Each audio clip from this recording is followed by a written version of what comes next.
ಏನೊಂದು ಸೆಕ್ಯೂರಿಟಿ ಕೊರತೆ ಬಗ್ಗೆ ಬಹಳ ಸ್ಪಷ್ಟವಾಗಿ ಅಡ್ಮಿಟ್ ಮಾಡ್ಕೊಂಡಿದ್ದಾರೆ. ಗೃಹ ಸಚಿವರು ಸಭೆಯನ್ನು ತಗೊಂಡು ಸಭೆಯನ್ನು ನಡೆಸಿದ್ದಾರೆ.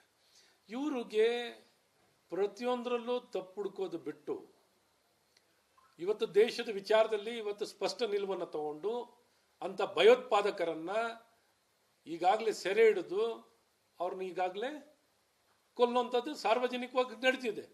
ಮತ್ತು ಇದಕ್ಕೆ ಬೆಂಬಲ ಕೊಟ್ಟಂಥ ವ್ಯಕ್ತಿಗಳ ಮನೆಗಳನ್ನು ನೆಲಸಮ ಮಾಡುವಂಥದ್ದಾಗ್ತಿದೆ.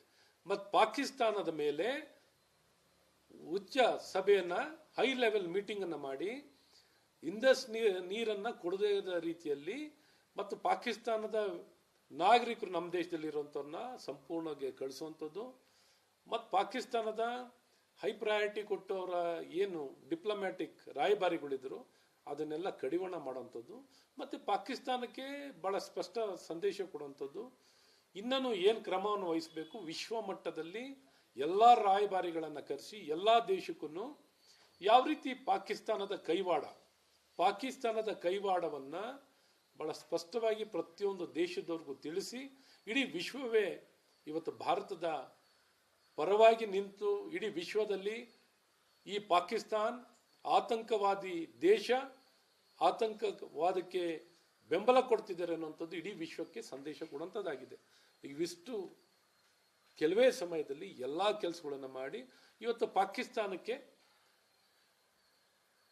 ಮಾಡಿಬಿಟ್ಟಿದ್ದಾರೆ. ಈಗ ಕುಕ್ಕರ್ ಕೂಗ್ತಿದೆ ಅವರಿಗೆ. ಈ ಕುಕ್ಕರ್ ಬ್ರದರ್ಸ್ಗಳೆಲ್ಲ ಇದಾರಲ್ಲ, ಈ ಕುಕ್ಕರ್ ಬ್ರದರ್ಸ್ಗಳು ಅವ್ರಿಗೆಲ್ಲ ಈಗ ಗೊತ್ತಾಗ್ತಿದೆ ಹೇಗೆ ಕುಕ್ಕರ್ ಕೂಗುತ್ತೆ ಪಾಕಿಸ್ತಾನಕ್ಕೆ ಅನ್ನೋದು. ಪಾಪ ಇಲ್ಲಿ ಇವ್ರಿಗೆ ಆತಂಕ ಆಗಿದೆ, ಪಾಕಿಸ್ತಾನ ಕುಕ್ಕರ್ ಕೂಗಿಸಿದ್ರೆ ಇವ್ರಿಗೆ ಆತಂಕ ಆಗಿದೆ. ಹಾಗಾಗಿ ಪಾಕಿಸ್ತಾನಕ್ಕೆ ನಮ್ಮ ಇಡೀ ದೇಶದ ಜನರ ಇವಾಗ ಮುಖ್ಯಮಂತ್ರಿ ಸಿದ್ದರಾಮಯ್ಯನವರು ಕೊಟ್ಟಿರೋ ಹೇಳಿಕೆಗೆ ಉಗಿತಾ ಬಿದ್ದವ್ರೆ, ಎಲ್ಲರೂ ಉಗಿತಾ ಬಿದ್ದವ್ರೆ. ಇವ್ರು ಯಾರಪ್ಪ, ಇವ್ ಮುಖ್ಯಮಂತ್ರಿನ ನಮ್ಮ ರಾಜ್ಯದ್ದು ಯಾರಪ್ಪ, ನಮ್ಮ ಕರ್ನಾಟಕದ ಗೌರವ ಹಾಳು ಮಾಡ್ತಿದ್ದಾರೆ, ಇವರೊಬ್ರು ನಮ್ಮ ಮುಖ್ಯಮಂತ್ರಿನ ಜವಾಬ್ದಾರಿತ್ವದ ಹೇಳಿಕೆ ಕೊಡ್ತಿದಾರ. ಇನ್ನೊಬ್ಬ ತಿಮ್ಮಾಪುರ್ ಅವರು ಭಯೋತ್ಪಾದಕರ ವಕ್ತಾರರು ಮಾತಾಡ್ದಂಗೆ ಮಾತಾಡ್ತಾರೆ. ಭಯೋತ್ಪಾದಕರು ವಕ್ತಾರರು ಅವ್ರ ಧರ್ಮ ಆಧಾರಿತವಾಗಿ ಕೇಳಿ ಕೊಂದಿದಾರ ಅಂತ ಪಾಪ ಅವ್ರು ನೊಂದಂತ ಬೆಂದಂತ ಆ ಸತ್ತಂತ ವ್ಯಕ್ತಿಗಳ ಮನೆಯವರು ನೇರವಾಗಿ ಹೋಗಿ ಮೋದಿಗೆ ಹೋಗಿ ತಿಳಿಸಿ ನಿಮ್ಮ ಧರ್ಮ ಏನು ಅಂತ ಕೇಳ್ಬಿಟ್ಟು ಪ್ಯಾಂಟ್ ಬಿಚ್ಚಿ ನೋಡಿದಾರಲ್ಲ, ಬಿಚ್ಚಿಸಿ ನೋಡಿದ್ದಾರೆ. ಮತ್ತು ಅವ್ರು ನಿಮ್ಮ ಧರ್ಮ ಯಾವುದು ಅಂತ ಕೇಳಿ, ಹೆಸರು ಕೇಳಿ, ಧರ್ಮ ಕೇಳಿ ಕೊಂದಿರೋದು. ಸೊ ಇಷ್ಟಾದ್ಮೇಲೂ ತಿಮ್ಮಪ್ಪರು ಇವ್ರಿಗೇನಾರ ನೋವಾಗಿದೆಯಾ, ಇವ್ರಿಗೇನಾರು ಸಮಸ್ಯೆ ಆಗಿದೆಯಾ, ಏನಾರು ತಿಮ್ಮಪ್ಪರಿಗೆ ಏನಾರು ಜೀವನದಲ್ಲಿ ಒಂದೇ ಒಂದು ನೈತಿಕತೆ ಇದೆಯಾ, ಏನಾರು ನೈತಿಕತೆಯಾಗಿ ಒಂದು ಜವಾಬ್ದಾರಿತವಾಗಿ ಏನಾರು ಒಂದು ಒಳ್ಳೆ ಕೆಲಸ. ಇವತ್ತು ಭಯೋತ್ಪಾದಕರ ವಕ್ತಾರರು ಮಾತಾಡ್ದಂಗೆ ಮಾತಾಡಿರೋರು ಈ ತಿಮ್ಮಾಪುರವರು, ಸಿದ್ದರಾಮಯ್ಯನವರು ಪಾಕಿಸ್ತಾನದ ವಕ್ತಾರರು ಮಾತಾಡ್ದಂಗೆ ಮಾತಾಡಿದ್ದಾರೆ. ಸೊ ನಿಜಕ್ಕೂ ದುರದೃಷ್ಟ. ಇವತ್ತು ಪಾಕಿಸ್ತಾನ ಇದನ್ನು ಖಂಡಿಸಿ ಮತ್ತೆ ಹೇಳ್ತಾರೆ ಸೆಕ್ಯೂರಿಟಿಯನ್ನು ಹೆಚ್ಚಿಸ್ಬಿಟ್ರೆ ಆಗ್ಬಿಡುತ್ತಾ, ಸೆಕ್ಯೂರಿಟಿ ಹೆಚ್ಚಿಸಿ ಯುದ್ಧ ಮಾಡಬೇಡಿ, ಸೆಕ್ಯೂರಿಟಿ ಹೆಚ್ಚಿಸಿ ಅವ್ರು ಬರ್ತಾನೆ ಇರಲಿ, ನಮ್ಮ ದೇಶದ ಮೇಲೆ ಏನು ಬಂದು ಯಾರನ್ನ ಬೇಕಾದ್ರೆ ಕೊಲ್ಲಿ, ಏನು ಬೇಕಾದ್ರೆ ಅಲ್ಲಲ್ಲೇ ನಿಂತ್ಕೊಂಡು ಏನು ಬೇಕಾದ್ರೆ ಮಾಡ್ತಿರ್ಲಿ, ಯಾರು ಬೇಕಾದ್ರೆ ಜೀವ ತಗೊಳ್ಳಿ, ನೀವು ಯುದ್ಧ ಮಾಡಬೇಡಿ. ಇಂಥ ಮಾತನ್ನು ಹೇಳೋಕ್ಕೆ ಇವ್ರಿಗೆ ಯಾವ ನೇಲ್ಗೆ ಇಟ್ಕೊಂಡು ಮಾತಾಡ್ತಾರೋ, ಏನು ಜವಾಬ್ದಾರಿ, ಏನು ಪ್ರಜ್ಞೆ ಇಟ್ಕೊಂಡು ಮಾತಾಡ್ತಾರೋ, ಏನು ಮನಸ್ಥಿತಿಯಲ್ಲಿದ್ದಾರೋ ನಿಜಕ್ಕೂ ಆಶ್ಚರ್ಯಕರವಾಗಿದೆ. ಇಡೀ ದೇಶ ಇವತ್ತು ಈ ಒಂದು ಆತಂಕವಾದಿಗಳ ಗುಂಡಿಗೆ ಬಲಿಯಾದಂಥ ವ್ಯಕ್ತಿಗಳ ಒಂದು ಶೋಕದಲ್ಲಿದೆ. ಶೋಕಾಚರಣೆ ಮಾಡ್ತಿರೋಂಥ ಈ ಸಂದರ್ಭದಲ್ಲಿ ಇವರ ರಾಜಕೀಯದ ಹೇಳಿಕೆಗಳು ನಿಜಕ್ಕೂ ಖಂಡನೀಯ.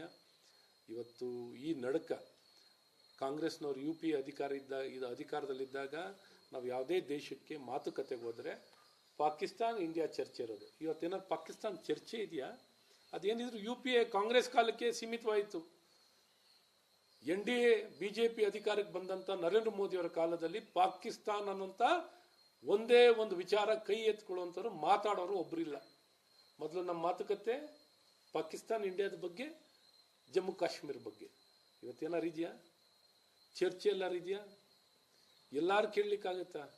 ಇವತ್ತಂತ ಮೀರಿ ನಮ್ಮ ಜೊತೆ ಸಂಬಂಧ ಚೆನ್ನಾಗಿ ಇಟ್ಕೊಳ್ಳಿ ಅಂತ ಎಲ್ಲ ದೇಶದವರು ಭಾರತದ ಹತ್ರ ಮುಂದೆ ಬಂದು ನಮ್ಮನ್ನು ವಿಶ್ವಾಸಕ್ಕೆ ಇಟ್ಕೊಳ್ಳಿ.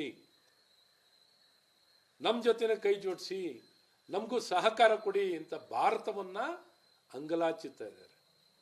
ಒಂದು ಕಾಲ ಆಯಿತು ಬರೀ ಪಾಕಿಸ್ತಾನ ಇಂಡಿಯಾಕ್ಕೆ ಸೀಮಿತ, ಭಾರತವನ್ನ ಬರೀ ಪಾಕಿಸ್ತಾನಕ್ಕೆ ಸೀಮಿತ ಮಾಡಿಟ್ಟಿದ್ರು ಅಂತ ಕಾಂಗ್ರೆಸ್ ಇವತ್ತು ಏನೇನೋ ದೊಡ್ಡ ಮಾತಾಡ್ತಾರೆ.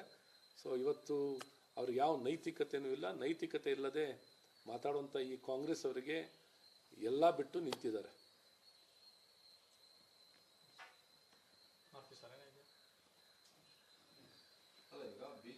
ಕಾಂಗ್ರೆಸ್ನ ನಿಲುವು ಯುದ್ಧ ಬೇಡ, ಶಾಂತಿ ಬೇಕು ಅನ್ನೋ ತರ ಸಿದ್ದರಾಮಯ್ಯ ಹೇಳಿಕೆ ಕೊಡ್ತಿದ್ದಾರೆ. ರಾಜ್ಯ ಮತ್ತೆ ರಾಷ್ಟ್ರೀಯ ಬಿಜೆಪಿ ನಿಲುವು ಹಾಗಾದ್ರೆ ಕೂಡಲೇ ಯುದ್ಧ ಮಾಡಬೇಕು ಅಂತಾನೆ ಏನು? ಅದನ್ನ ಹೇಳಕ್ ನಾನು ಯಾರು ಅಲ್ಲ ಸರ್. ನಾವೇನು ಹೇಳ್ತಿಲ್ಲ, ನೀವೇನು ಮಾಡಿ ಅಂತ. ಒಟ್ಟಿನಲ್ಲಿ ದೇಶದ ಹಿತ ಕಾಪಾಡಿ ಜವಾಬ್ದಾರಿಯುತವಾಗಿ ಏನೇನು ಕ್ರಮ ವಹಿಸ್ಬೇಕಾಗಿದೆಯೋ ಸೂಕ್ತ ಕಾಲದಲ್ಲಿ ಎಲ್ಲ ಕ್ರಮವನ್ನು ಈಗ ನೀರು ಬಿಡಬಾರ್ದು ಅಂತ ನಿಶ್ಚಯ ಮಾಡಿದ್ರು, ನೀರು ಬಿಡ್ತಿಲ್ಲ. ಅವರ ರಾಯಭಾರಿಗಳನ್ನು ಸ್ಕೇಲ್ ಡೌನ್ ಮಾಡಿರುವಂಥದ್ದಾಗಿದೆ. ಪಾಕಿಸ್ತಾನದ ಏನು ದೇಶದ ನಾಗರಿಕರನ್ನು ವಾಪಸ್ ಕಳಿಸ್ಕೊಡುವಂಥದ್ದಾಗಿದೆ. ವಿಶ್ವ ಮಟ್ಟದಲ್ಲಿ ಎಲ್ಲ ರಾಯಭಾರಿಗಳ ಜೊತೆಯಲ್ಲಿ ಮಾತುಕತೆಯನ್ನು ಮಾಡಿ ಅವರಿಗೆ ಪಾಕಿಸ್ತಾನದ ಈ ಕೆಲಸ, ಪಾಕಿಸ್ತಾನದ ಕೈವಾಡದ ಬಗ್ಗೆ, ಪಾಕಿಸ್ತಾನದ ಪಾತ್ರದ ಬಗ್ಗೆ ಇಡೀ ವಿಶ್ವಕ್ಕೆ ತಿಳಿಸುವಂಥದ್ದಾಗ್ತಿದೆ.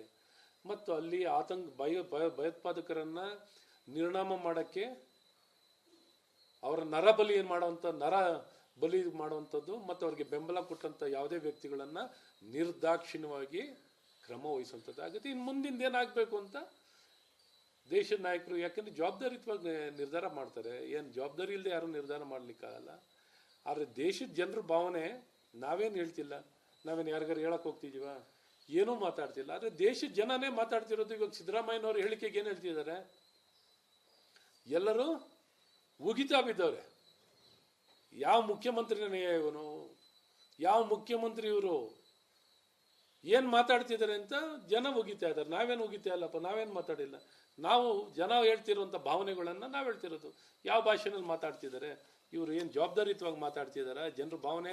ಮತ್ತಿನ್ನೊಬ್ರು ಮಂತ್ರಿ ಮಾತಾಡ್ತಾರೆ ಧರ್ಮ ಕೇಳಲಿಲ್ಲ ಅಂತ. ಇವರು ಪಾಪ ಅವ್ರು ಬಂದು ಮಾತಾಡಿರೋರು ಹಂಗಿರೆ ಆ ಕುಟುಂಬದವ್ರು ಸುಳ್ಳು ಹೇಳ್ತಿದಾರ, ಆ ತೀರೋದಂಥ ವ್ಯಕ್ತಿಗಳ ಶ್ರೀಮತಿಯವರು ತಪ್ಪು ಹೇಳ್ತಿದಾರ ಅಂದರೆ ಅವ್ರು ತಪ್ಪಿಸ್ತರು, ಇವ್ರಿಗೆ ಭಯೋತ್ಪಾದಕರು ಸತ್ಯವಂತರು. ಭಯೋತ್ಪಾದಕರೇ ಮಾತಾಡಿರೋದನ್ನೇ ಸತ್ಯ ಹೇಳ್ತಿದ್ದಾರೆ. ಇವ್ರಿಗೆ ಯಾರು ತಿಮ್ಮಪ್ಪರಿಗೆ ಪಾಪ ಮಾಹಿತಿ ಕೊಟ್ಟವರು ಅಂತ ಕೇಳಬೇಕು. ತಿಮ್ಮಪ್ಪರಿಗೆ ಯಾರ ಜೊತೆ ಮಾಹಿತಿ ತಗೊಂಡು ಮಾತಾಡ್ತಿದ್ದಾರೆ? ಕರ್ನಾಟಕದಲ್ಲೂ ಕೂಡ ಪಾಕಿಸ್ತಾನದವರಿಲ್ಲ ಸರ್, ಅವರನ್ನ ಹೊರಹಾಕುವಂತ ಕೆಲಸ ಮಾಡ್ತಾರ ಅನ್ನೋದು ಈ ತರ ಎಲ್ಲ ಸ್ಪಷ್ಟವಾದಂತ ಅಂಕಿಅಂಶಗಳನ್ನ ಸರ್ಕಾರ ಕೊಡ್ತಾ ಇಲ್ಲ, ಅಲ್ಲೊಂದು ಇಲ್ಲೊಂದು ಅಂತ ಹೇಳ್ತೀವಿ. ಹೇಳನಲ್ಲ ಬಾಬಾ, ಇಷ್ಟು ಪುಲ್ವಾಮಾದಲ್ಲಿ ತೀರೋಗಿದ್ದು ನೆನಪಾಗುತ್ತೆ ಸಿದ್ದರಾಮಯ್ಯನವರಿಗೆ. ಈಗ ಪಾಲ್ಗಮ್ನಲ್ಲಿ ತೀರೋಗಿದ್ದು ನೆನಪಾಗ್ತಾರೆ. ಕರ್ನಾಟಕದಲ್ಲಿ ಭಯೋತ್ಪಾದಕರ ಚಟುವಟಿಕೆ ನಡೆದಿದ್ದ ಬಗ್ಗೆ ಪಾಪ ಅವ್ರಿಗೆ ಗೊತ್ತೇ ಆಗಲ್ವೇನೋ, ಅವ್ರಿತ್ಲು ಅವ್ರ ಬೆನ್ನೇ ಕಾಣಲ್ವೇನೋ ಅವ್ರಿಗೆ. ಇವತ್ತು ಕರ್ನಾಟಕ ರಾಜ್ಯದಲ್ಲಿರುವಂಥವ್ರು ಎಲ್ಲೇ ಇದ್ರೂ ಸೆರೆ ಹಿಡಿದು ಅವ್ರನ್ನ ದೇಶದಿಂದ ಆಚೆ ಹಾಕುವಂಥ ಕೆಲಸ ಮಾಡಬೇಕು, ದೇಶದಿಂದ ಕಳಿಸ್ಕೊಡುವಂಥದ್ದು ಆಗಬೇಕು. ಜವಾಬ್ದಾರಿ ಇದೆ ರಾಜ್ಯ ಸರ್ಕಾರದ ಮೇಲೆ, ಅವ್ರು ಮಾಡಲೇಬೇಕಾಗತ್ತೆ. ಮಾಡದೇ ಇರಲಿಲ್ಲ ಅಂದರೆ ಅವ್ರು ಇಷ್ಟ ಬಂದಂಗೆ ಈ ಪೌರತ್ವದ ವಿಚಾರದಲ್ಲಿ ಯಾವ ರಾಜ್ಯ ಸರ್ಕಾರನೂ ತನ್ನ ಮನ ಬಂದಂತೆ ನಡ್ಕೊಳ್ಳೋಕ್ಕಾಗಲ್ಲ. ಭಾರತ ಸರ್ಕಾರ ಹೇಳಿದನ್ನ ಪಾಲನೆ ಮಾಡಲೇಬೇಕಾಗತ್ತೆ. ಯಾವ ರಾಜ್ಯ ಮಾಡಲ್ಲ ಕಾನೂನನ್ನ, ಅವರು ಯಾವ ಸರ್ಕಾರಕ್ಕೆ ಏನು ಬೇರೆ ಕಾನೂನು ಏನಾದ್ರು ಇದೆಯಾ? ಸಂವಿಧಾನ ಇರೋದೆಲ್ಲ ಒಂದೇ, ಕಾನೂನು ಇರೋದೆಲ್ಲ ಒಂದೇ. ಹಾಗಾಗಿ ಎಲ್ಲರಿಗೂ ಕಾನೂನು ಅನ್ವಯ ಆಗುತ್ತೆ. ಅದು ಪರಿಪಾಲನೆ ಮಾಡೋಂಥದ್ದು ಎಲ್ಲ ಸಂಬಂಧಪಟ್ಟ ಏನು ಮುಖ್ಯಮಂತ್ರಿ ಆಗಲಿ, ಮಂತ್ರಿ ಆಗಲಿ, ಅಧಿಕಾರಿಗಳಿಗಾಗಲಿ ಎಲ್ಲರೂ ಈ ಕಾನೂನು ಪಾಲನೆ ಮಾಡಲೇಬೇಕಾಗುತ್ತೆ. ಇನ್ನೊಂದು, ರಾಜ್ಯದಲ್ಲಿ ಜಾತಿಗಣತಿ ವಿಚಾರ ಪದೇ ಪದೇ ಚರ್ಚೆಗೆ ಬರ್ತಾ ಇದೆ. ಮೊನ್ನೆ ಶಾಮನೂರು ಲಿಂಗಾಯತ ಮಹಾಸಭಾದ ಮುಖಂಡರು ಇದ್ರು, ಅದೇ ರೀತಿ ರಾಜ್ಯ ಒಕ್ಕಲಿಗ ಸಂಘದ ಪದಾಧಿಕಾರಿಗಳು ಇದ್ರು. ಸಭೆ ಆದ ಬಳಿಕ ರಾಜ್ಯ ಒಕ್ಕಲಿಗ ಸಂಘದ ಪ್ರಧಾನ ಕಾರ್ಯದರ್ಶಿ ಮನೋಹರ್ ರೆಡ್ಡಿ ಅವರು ಒಂದು ಹೇಳಿಕೆ ಕೊಟ್ಟಿದ್ದಾರೆ. ಕ್ಯಾಬಿನೆಟ್ ಅಲ್ಲಿ ಇರುವಂತಹ ಸಚಿವರು ಇದನ್ನ ತೀವ್ರ ವಿರೋಧ ಮಾಡಬೇಕು, ನಾವು ಅವ್ರಿಗೆ ಕ್ಯಾಬಿನೆಟ್ ಹೋಗೋದಕ್ಕೂ ಮೊದಲು ನೋಟ್ ಕೊಡ್ತೀವಿ ಲಿಂಗಾಯತ ಮಹಾಸಭೆಯಿಂದ ಹಾಗೂ ಒಕ್ಕಲಿಗರ ಸಂಘದಿಂದ, ಇದನ್ನ ತೀವ್ರವಾಗಿ ಖಂಡಿಸಬೇಕು ಅಂತ. ಅದೇ ರೀತಿ ಶಾಸಕರು ಕೂಡ ಖಂಡಿಸಬೇಕು ಅಂತ. ಇದರಲ್ಲಿ ಬಿಜೆಪಿ ನಿಲುವೇನು, ಅದೇ ರೀತಿ ಅಶ್ವಥ್ ನಾರಾಯಣ ಅವರ ನಿಲುವೇನು ಅಂತ ನೋಡಿ. ಭಾಳ ಇದು ಜಟಿಲವಾಗಿರುವಂಥ ವಿಚಾರ. ಈಗ ಒಬ್ಬೊಬ್ರಿಗೆ ಒಂದೊಂಥರ ಅನುಕೂಲಕ್ಕೆ ಒಬ್ಬೊಬ್ರು ಒಂದೊಂಥರ ಮಾಡ್ಕೋತಾರೆ. ಏನು ಈ ಸರ್ವೆ ಅಥವಾ ಜಾತಿ ಗಣತಿ ಸರ್ವೆ ಹೆಸರಿನಲ್ಲಿ ನಡೆದಿರುವಂಥ ಒಂದು ಜಾತಿ ಗಣತಿ ಪರಿಪೂರ್ಣವಾಗಿ ನಡೆದಿಲ್ಲ ಅನ್ನೋಂಥದ್ದು ಈಗ 10 ವರ್ಷದಿಂದನೂ ಇದೇ ಚರ್ಚೆ ಆಗ್ತಿದೆ. 10 ವರ್ಷದಿಂದನೂ ಈ ಹಿನ್ನೆಲೆಯಲ್ಲೇ ಇವತ್ತು ಈ ಜಾತಿ ಗಣತಿಯನ್ನ ಪರಿಶಿಷ್ಟ ಜಾತಿಯ ಒಳ ಮೀಸಲಾತಿಯಲ್ಲಿ ಯಾಕೆ ಒಪ್ಕೊಳ್ಳಿಲ್ಲ ಯಾರು? ಪರಿಶಿಷ್ಟ ಜಾತಿಯ ಒಳ ಮೀಸಲಾತಿಯನ್ನ ಮಾಡ್ತಿರ್ಬೇಕಾದ್ರೆ ಇದೇ ಸರ್ಕಾರ, ಬೇರೆ ಸರ್ಕಾರ ಅಲ್ಲ, ಇದೇ ಕಾಂಗ್ರೆಸ್ ಸರ್ಕಾರ ಈ ಜಾತಿ ಗಣತಿಯನ್ನ ಯಾಕೆ ಒಪ್ಕೊಳ್ಳಿಲ್ಲ? ಹಾಗ್ಯಾಕೆ ಬೇರೆ ಕಡೆ ನೋಡ್ತಿದ್ರು? ಸೊ ಇದೇ ಸರ್ಕಾರ ದ್ವಂದ್ವ ನೀತಿನ? ಈ ಸರ್ಕಾರಕ್ಕೆ ಏನು ಪ್ರಜ್ಞೆ ಇಲ್ವಾ?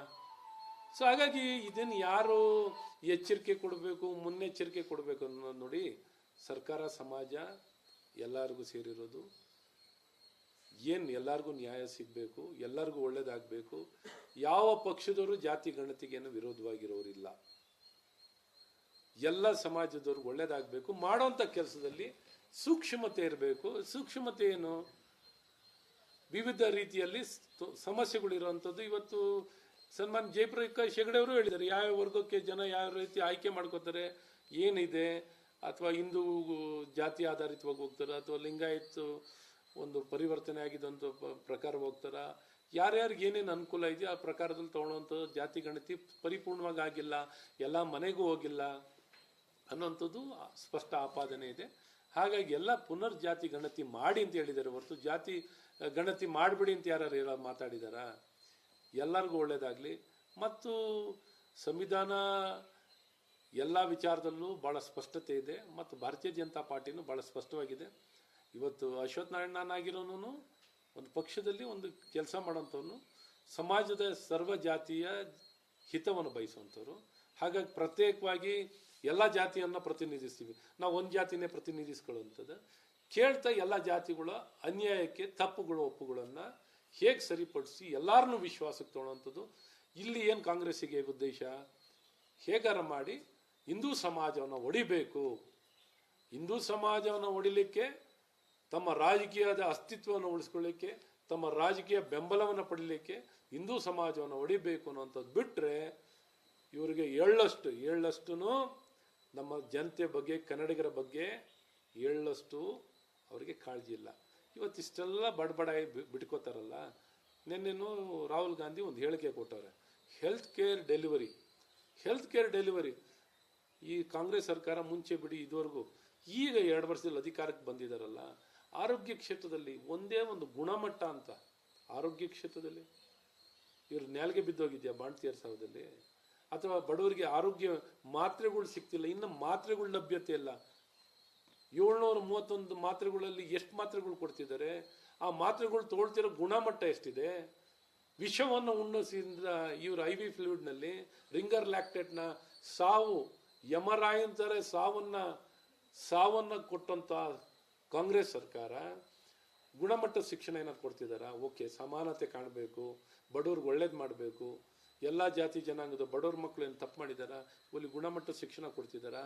ಕೌಶಲ್ಯತೆ ಕೊಡ್ತಿದ್ದಾರಾ? ಆರ್ಥಿಕ ವ್ಯವಸ್ಥೆನ ಮುಂದೆ ತೊಗೊಂಡೋಗ್ತಿದ್ದಾರಾ? ಕಾನೂನು ಸುವ್ಯವಸ್ಥೆ ಕೊಡ್ತಿದ್ದಾರಾ? ಇವ್ರಿಗೆ ನಾಚಿಕೆ ಆಗಲ್ವಾ? ಜನ ಕೊಟ್ಟಂತ ಅಧಿಕಾರ ಎಲ್ಲರೂ ಅವ್ರವ್ರು ಬಂದಿದ್ದ ಹಿನ್ನೆಲೆ ನೋಡಿ, ಎಲ್ಲರೂ ಬಡಸ್ತನದಿಂದ ಬಂದವ್ರೆ. ಒಂದು ಉದ್ದೇಶಕ್ಕಾಗಿ ರಾಜಕೀಯಕ್ಕೆ ಬರೋದು ತಿನ್ನಕ್ಕೋಸ್ಕರ ಅಲ್ಲ, ಇಲ್ಲಿ ಲೂಟಿ ಹೊಡೆಯೋಕ್ಕೋಸ್ಕರ ಅಲ್ಲ, ಅಧಿಕಾರ ದುರುಪಯೋಗ ಪಡಿಸ್ಕೊಳಕ್ಕಲ್ಲ. ಜನರಿಗೆ ಜನನಾಯಕನಾದವನು ಒಳ್ಳೆ ಕೆಲಸ ಮಾಡಬೇಕು ಅಂತ ಬರಬೇಕು ಅಂತ ಸದುದ್ದೇಶನೇ ಯಾರು ಒಂದು. ಇಡೀ ಸಿದ್ದರಾಮಯ್ಯನವರ ಮಂತ್ರಿಮಂಡಲದಲ್ಲಿ ಕಾಂಗ್ರೆಸ್ನಲ್ಲಿ ಒಬ್ಬರನ್ನ ಕಾಣ್ತೀರ ನೀವು? ಒಬ್ಬರು ಒಂದು ಆಡಳಿತ ಎಲ್ಲರೂ ಕಾಣೋಂಥದ್ದು ಏನಾರಿದೆಯಾ? ಮತ್ತು ಸೌಹಾರ್ದತೆ, ಎಲ್ಲ ಜಾತಿಯ ಶಾಂತಿಯ ತೋಟ ಅಂತಾರೆ, ಬೆಳಗ್ಗೆ ಆದರೆ ಸಮಾಜ ಒಡೆಯೋ ಕೆಲಸಗಳು. ಸೊ ಹಾಗಾಗಿ ಇಂಥ ಕೆಟ್ಟ ಸರ್ಕಾರ, ಇಂಥ ಕೆಟ್ಟ ಆಲೋಚನೆ ಇರೋಂಥ ಸರ್ಕಾರಗಳು ನಮ್ಮ ರಾಜ್ಯದಲ್ಲಿ ಇರುವಂಥದ್ದು ನಮ್ಮ ದುರದೃಷ್ಟ. ಇಡೀ ಸಮಾಜನೇ ನಿರ್ನಾಮ ಮಾಡ್ತಿದ್ದಾರೆ. ಹಾಗಾಗಿ ಜಯಪ್ರಕಾಶ್ ಹೆಗಡೆ ಅವ್ರಿಗೂ ಕೇಳಿದ್ರು, ಅಂದರೆ ಹಿಂದುಳಿದಿದೆ 77 ವರ್ಷ ಆದರೂ ಹಿಂದುಳಿದಿದೆ ಅಂದ್ರೆ ಏನು ಅರ್ಥ? 77 ವರ್ಷದಲ್ಲಿ ಏನು ಆಡಳಿತ ಕೊಟ್ಟಿದ್ದೀರ ಮಹಾನುಭಾವರೇ, ಮಹಾಪುಣ್ಯಾತ್ಮರೇ, ಏನು ಆಡಳಿತ ಕೊಟ್ಟಿದ್ದೀರಾ ಅಂತ ಕೇಳಬೇಕಾಗತ್ತೆ. ಸೊ ಮಹಾನುಭಾವರುಗಳು ಆತ್ಮಾವಲೋಕನ ಮಾಡಿಕೊಂಡು ಅರ್ಥ ಮಾಡ್ಕೊಳ್ಳಿ. ನಾನು ಇಷ್ಟು ಹೇಳಕ್ಕೆ ಇಷ್ಟಪಡ್ತೀನಿ. ಸ್ಮಾರ್ಟ್ ಮೀಟರ್ ಬಗ್ಗೆ ತಾವೆಲ್ಲ ಹೋರಾಟ ಮಾಡಿದ್ವಿ. ಸಿಕ್ಕಿದೆಯಾ ಅಥವಾ ಇನ್ನೊಂದಷ್ಟು ಹೋರಾಟ ಆಗಬೇಕಾಗಿದೆ ಸರ್?